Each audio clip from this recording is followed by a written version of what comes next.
नमस्कार दोस्तों, आज हम बात करेंगे बीएसटीसी परीक्षा के बारे में। जो शिक्षण अभिक्षमता के जो 50 क्वेश्चन पूछे गए थे उसके बारे में हम आज आपको बताएंगे कि आपने कितने सही किए थे। तो पहला क्वेश्चन है, बालक के विकास निम्नलिखित में से किसका योगदान अधिकतम होता है? तो इसका सही आंसर हो जाएगा योग्य और समर्पित अध्यापक। ये चौथा ऑप्शन सही हो जाएगा इसका। दूसरा क्वेश्चन है, शिक्षण एवं संस्था प्रदान एक दूसरे के सहयोगी होते हैं। ये तीसरा ऑप्शन सही हो जाएगा इसका। शिक्षक का उद्देश्य होना चाहिए, तो शिक्षक का एक उद्देश्य छात्रों का सर्वांगीण विकास करना होता है। ये दूसरा ऑप्शन सही हो जाएगा इसका। अगला क्वेश्चन है, आपके दोस्त का पुत्र आपकी कक्षा में पढ़ता है, उसके प्रति आपका व्यवहार होगा। तो इसका सही आंसर हो जाएगा सामान्य छात्र की भांति। ये तीसरा ऑप्शन सही हो जाएगा इसका। पांचवा क्वेश्चन है, यदि बालक का समाजीकरण न हो तो वह किस प्रकार का बनेगा? यदि बालक का समाजीकरण न हो तो वह असामाजिक बनेगा। ये तीसरा ऑप्शन सही हो जाएगा इसका। अगला क्वेश्चन है, व्यक्तिगत या सामूहिक रूप से प्रशंसा को तकनीकी भाषा में कहा गया है।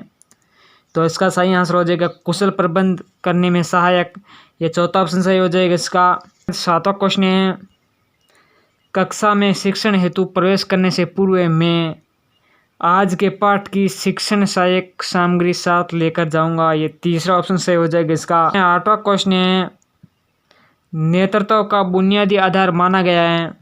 तो इसका सही आंसर हो जाएगा नेतृत्व का बुनियादी आधार सेवा की इच्छा को माना गया है। ये दूसरा ऑप्शन सही हो जाएगा इसका।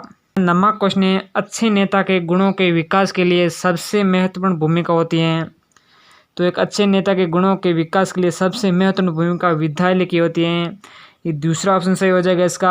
10वां क्वेश्चन देख लेते हैं, बालक की नींव प्राथमिक स्तर के अध्यापक द्वारा निर्मित होती है, अतः उसका कार्य है महत्वपूर्ण। ये चौथा ऑप्शन सही हो जाएगा इसका। 11वां क्वेश्चन है, निम्न में से शिक्षक कौन से निजी गुण शिक्षण को प्रभावित करते हैं? तो इसका सही आंसर हो जाएगा सामाजिक कुशलता। ये दूसरा ऑप्शन सही हो जाएगा इसका। 12वां क्वेश्चन है, आपकी राय में अंतर्वैयक्तिक संबंधों का आधार हैं। तो इसका सही आंसर हो जाएगा विचारों की समानता। ये पहला ऑप्शन ही सही हो जाएगा इसका। 13वां क्वेश्चन है, शिक्षक एक पारस्परिक क्रिया है। तो शिक्षक एक पारस्परिक क्रिया छात्र व शिक्षक के मध्य है। ये दूसरा ऑप्शन सही हो जाएगा इसका। अगला क्वेश्चन है, एक शिक्षक होने के नाते क्या आप अपने पुत्र को शिक्षक बनने को कहेंगे? तो इसका सही आंसर हो जाएगा हाँ, यदि वह स्वेच्छा से इसके लिए सहमत होता है तो। अगला क्वेश्चन है, आपने एक शिक्षक बनना क्यों तय किया? तो इसका सही आंसर हो जाएगा शिक्षक कार्य मुझे अत्यधिक प्रिय है। ये तीसरा ऑप्शन सही हो जाएगा इसका। तो आप देख लीजिए कि आपने कितने सही किए थे।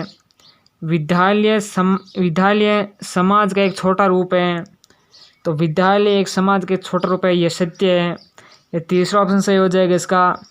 17वां क्वेश्चन देख लेते हैं, आपके मतानुसार एक शिक्षक का मौलिक गुण है।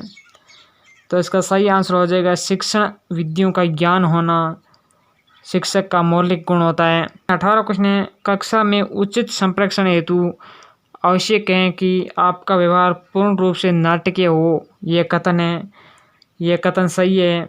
ये पहला ऑप्शन सही हो जाएगा इसका। 19वां क्वेश्चन है, आपके मतानुसार कक्षा संप्रेषण कैसा होना चाहिए? तो ये प्रभावी होना चाहिए। ये चौथा ऑप्शन सही हो जाएगा इसका। अंतिम क्वेश्चन है, शिक्षण व्यवसाय के लिए अत्यंत महत्वपूर्ण है।